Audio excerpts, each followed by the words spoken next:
Hola, saludos. El día de hoy, mi grupo, el cual está conformado por Magdalena Herrera, Sebastián Sea y mi persona, Valentina Martínez. Venimos a hablar de la campaña Prevención, Promoción, Atención y Seguimiento conectados con respeto. Perfecto. Abordando un poco sobre lo que contiene y en lo que se basa nuestra campaña Conectados con Respeto, esta aborda el protocolo de atención para situaciones relacionadas con ciberacoso, ciberbullying, grooming y redes sociales. Tengamos en cuenta que en los últimos tiempos el Internet hace parte de nuestra vida diaria y así como nosotros nos cuidamos en el colegio, en otros contextos como en la calle e incluso hasta en el bus. Asimismo, nosotros tenemos que cuidarnos en el mundo digital. Debemos tener cuidado, debemos respetarnos y asimismo tenemos que tener responsabilidad para protegernos a nosotros y a los demás de todos los peligros que pueden estar rodeándonos en las redes. Por lo tanto, iniciaremos hablando sobre qué es la convivencia digital. La convivencia, cuando hablamos de convivencia, esta no solamente se limita a vivir en armonía con mi alrededor, con las personas que me rodean, sino va más allá de solamente el espacio presencial. Hablamos de saber convivir en, en la red con las personas. Muchas veces no estamos de acuerdo o vivimos en disgusto con los demás, pero no quiere decir que porque vivamos en disgusto con los demás tengamos que hacerle la vida imposible por las redes.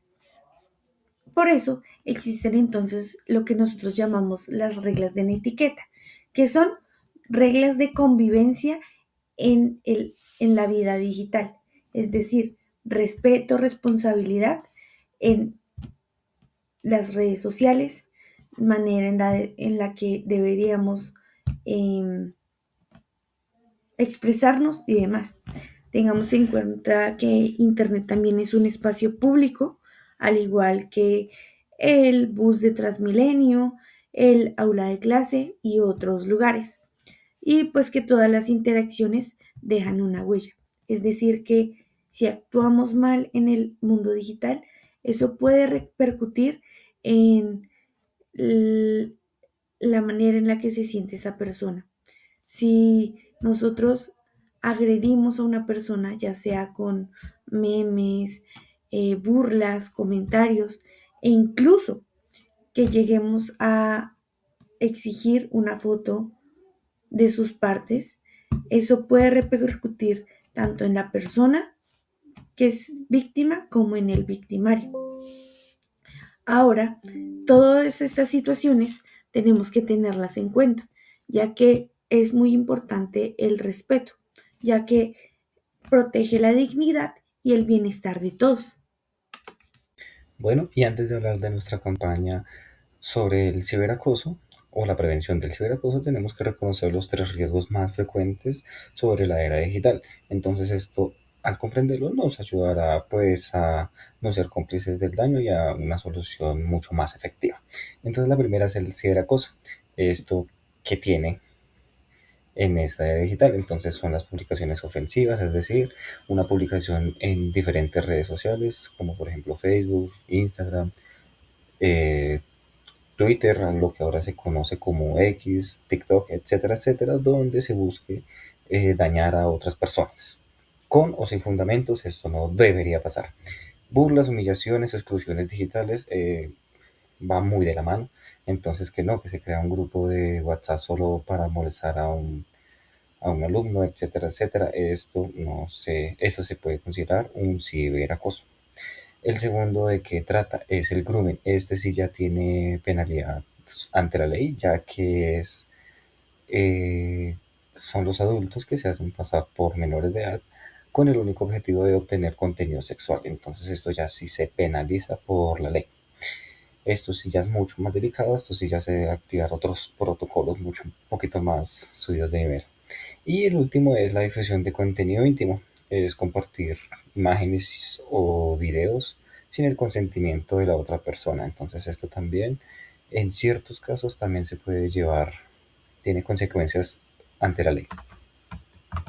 Ahora bien, como para nadie es un secreto que estamos en la era digital y que todos estamos conectados con todos, nuestra labor docente es hacer campañas de concientización o de prevención referente a este tipo de temas. Entonces, como primeras opciones podemos conversar sobre experiencias reales digitales con nuestros estudiantes. Existen cantidad de videos en YouTube, en diferentes plataformas como TikTok, YouTube, etcétera, etcétera, donde la gente cuenta sus casos, experiencias de la vida real, donde comentan este tipo de cosas, cómo los afectó, etcétera, etcétera. También podríamos elaborar reglas de grupo para chats y redes. Para nadie es un secreto que los estudiantes tienen sus grupos del salón, del colegio, etcétera, etcétera. Entonces sería hablar con ellos sobre que pues establezcan cierto tipo de reglas, que no difundan contenido íntimo, etcétera, etcétera. También podremos sensibilizar sobre la privacidad y su reputación digital. Y por último, usar análisis de casos y simulaciones para reflexionar. Entonces aquí ya nos podemos meter ya con la probabilidad y ya meter lo que lo matemático con lo social. Entonces, esa es nuestra labor docente y más exactamente como docentes de matemáticas. Aquí podemos ver involucradas las matemáticas en un contexto real. Entonces hablamos de nuestro apartado de la prevención, el cual nos permite identificar riesgos. Recordemos que prevenir significa reconocer señales antes de que el problema se agrave. En este caso, en nuestro contexto digital, hablando de ciberbullying, ciberacoso y grooming, debemos tener cuidado con esas situaciones, señales que nos dicen a nosotros algo aquí está mal, como por ejemplo los perfiles falsos. eh, Muchas veces estos perfiles nos ocasionan desconfianza o ciertas emociones de incertidumbre, miedo o vergüenza incluso, porque eh, tratan de burlarse de nosotros con comentarios, publicaciones u otras cosas que simplemente eh, nos desfavorecen. Entonces, todo esto tenemos que tenerlo en cuenta, ya que podemos prevenir desde un principio situaciones como el ciberacoso, el ciberbullying, que son unas de las más conocidas, así como hablamos de la, el tráfico de contenido sexual de niños. Muchas veces las personas llegan con perfiles falsos a exigir fotos desnudos, lo cual no está bien. Por eso tenemos que cuidarnos en este ámbito digital, ya que a veces las personas malas se ponen una máscara y terminan siendo buenas, sabiendo que pues están exigiendo cosas que no están bien para nosotros y para la sociedad. Bueno, respecto a la acción de atención, esta se da cuando ya el evento ocurrió. Esto, bueno, atender esta situación evita que el daño crezca, se toman decisiones responsables, se escucha a quienes sufren o a quienes fueron testigos de la situación y se activa el protocolo correspondiente. Este es de acuerdo a cómo esté clasificada la situación, que puede estar en tres tipos. Tipo uno, conflicto entre estudiantes sin amenazas, es decir, no hay daño como tal físico ni mental, es como esporádico, o sea, no es que se dé repetitivamente. Un ejemplo de estos puede ser que en WhatsApp hay un grupo de WhatsApp de octavo y un día fueron en Gym Day y algunos compañeritos se burlan de la vestimenta de una de las estudiantes, de una de sus compañeras. Entonces, como tal, es una situación que simplemente es porque se vistió así y ya, y pues, ajá, se le hacen memes, se burlan de ella, y pues obviamente ella se siente incómoda y va y lo reporta con algún profesor. Pero entonces es una situación que pues no es que se dé siempre y es realmente como esporádico. Entonces acá ya hay una mediación entre los docentes, bueno, entre docente y estudiante, o incluso entre los mismos pares se puede dar esta mediación. Acuerdos reparadores y eliminación del contenido y registro institucional, obviamente pues su respectivo seguimiento, ¿no? Tipo 2 grooming o captación sexual, perdón. En el tipo 2 ya puede ser, entra también incluso el ciberacoso, pero en este caso también entra lo que es el grooming, ya que puede ser, afecta a la persona mentalmente, puede afectarla, no llegarla a incapacitar, pero pues evidentemente sí un daño y no se considera como tal un delito. Un ejemplo de estos es que, por ejemplo, una niña de séptimo se acerca al profesor y le dice que es que hay un tipo que se hace pasar por un niño en Instagram y le pide fotos íntimas de ella y que si no lo hace, pues la amenaza, ¿no? O sea, como la amenaza si no las envía. Entonces, como tal, ya obviamente no hay una mediación y lo que se hace es informarse inmediatamente a orientación, a familia y autoridades, porque pues se trata de un adulto, eh, podríamos decir pedófilo, pero bueno, claro que pues tiene que haber una intervención. En el tipo 3 ya es como tal, se considera un delito y realmente sí puede afectar ya más contra la libertad, integridad y formación sexual de la persona. Y un ejemplo es que se, perdón, se difunden en grupos de WhatsApp un video íntimo de una estudiante de décimo sin autorización. La situación genera humillación pública, insultos, ausentismo escolar y riesgo suicida. Entonces, obviamente, acá ya se tiene que activar el protocolo de este tipo y es un acompañamiento urgente, protección integral y ruta legal para frenar el daño. Obviamente, esto ya es un delito, entonces, pues ahí entraría el tipo 3. Listo. Ya tuvimos entonces la atención al caso, muy bonito todo, pero no acaba hasta ahí. La acción de seguimiento es justamente sostener la solución, no es quedarnos en que ya atendí el caso, chévere, ya hice lo que me correspondía, no, sino que realmente hacer seguimiento garantiza que el grupo, o bueno, a la víctima no quede sola y el grupo pues aprenda el proceso.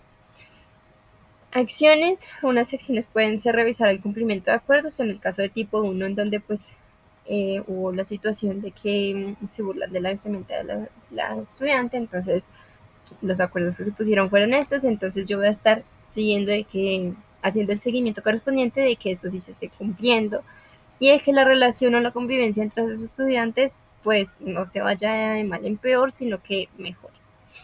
Reuniones periódicas con orientación, reforzar la cultura de denuncia segura, evaluar riesgos de recaída. Entonces, es decir, no es solo quedarnos en la acción de atención y ya cumplir, sino que realmente hacer seguimiento a esa atención, justamente.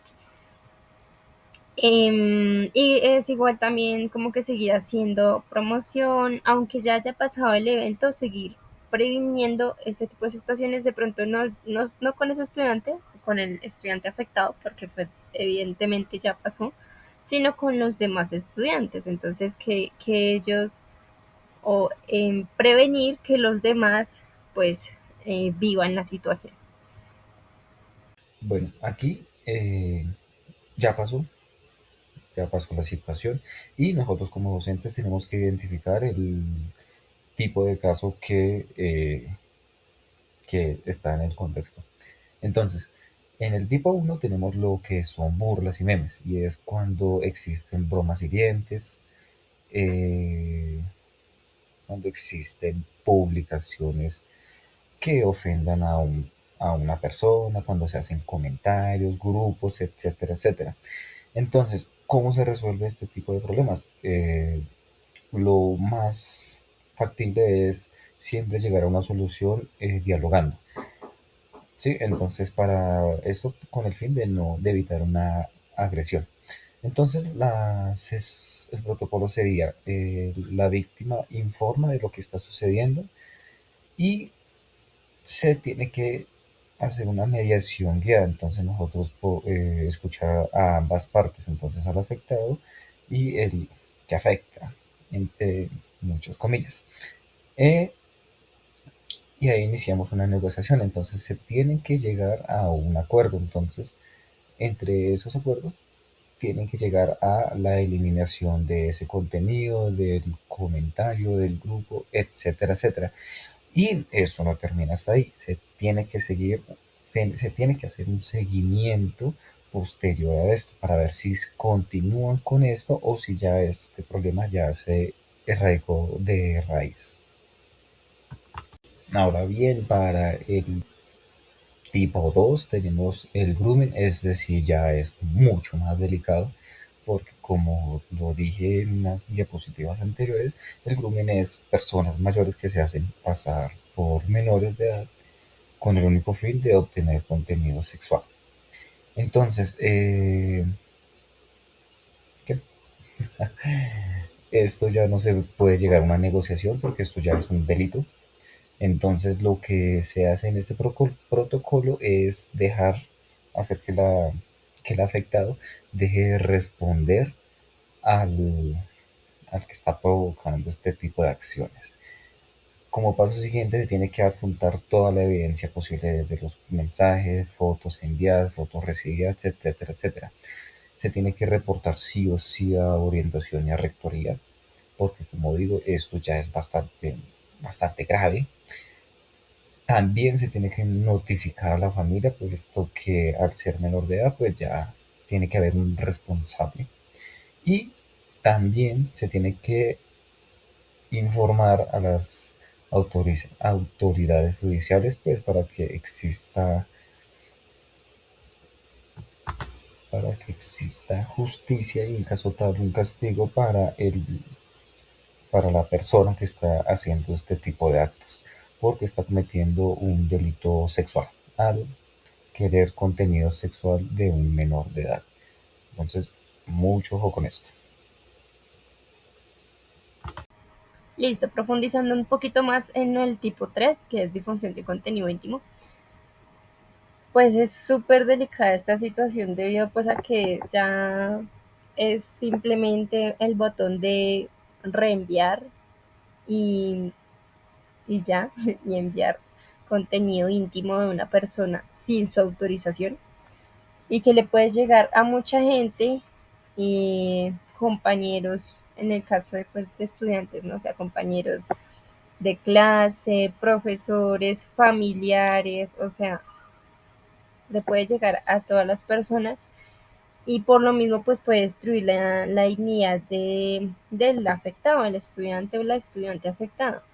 Puede provocar aislamiento, riesgo suicida, entonces, claro, queda muy delicado pues mentalmente, ¿no? Por así decirlo. Entonces, se le tiene que dar una protección a la víctima y es una prioridad absoluta. No compartir ni reenviar para el caso del protocolo, no revictimizar a la estudiante o el estudiante, intervención emocional urgente, retirar contenido si es posible, activar ruta legal, ya que pues esto sí es un delito, que compartir sin autorización, mejor dicho, compartir contenido íntimo sin autorización de la persona es como tal ya un delito, y acompañamiento prolongado por lo mismo de que pueden haber recaídas, ¿no? La vergüenza, la humillación que la persona puede estar sintiendo ante esta situación, pues lo puede llevar a lo que ya hemos mencionado, riesgo suicida. Eh, bueno, este sería el protocolo.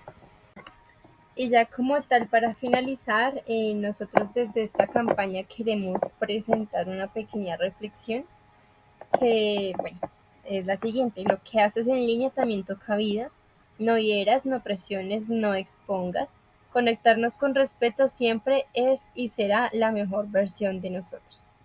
Entonces, como tal, es reconocer al otro, tener empatía, aunque nos estemos, o no, más bien no nos estemos viendo físicamente, porque pues de por medio hay una pantalla, pero sí es reconocer que detrás de esa pantalla justamente sigue habiendo un ser humano, sigue habiendo una persona con sentimientos, emociones, pensamientos, que lo que nosotros hagamos, digamos, compartamos, le puede o no afectar.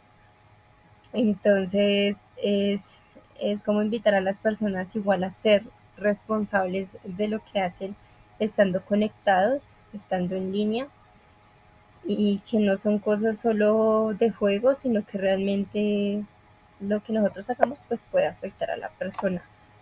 Puede ser en menor medida, como burlarnos de la vestimenta, o mayor medida en cuanto a compartir contenidos íntimos de alguna persona sin su autorización. E incluso con su autorización no debería, pero bueno, entonces pues eso es todo. Muchas gracias por su atención y por acompañarnos hasta aquí.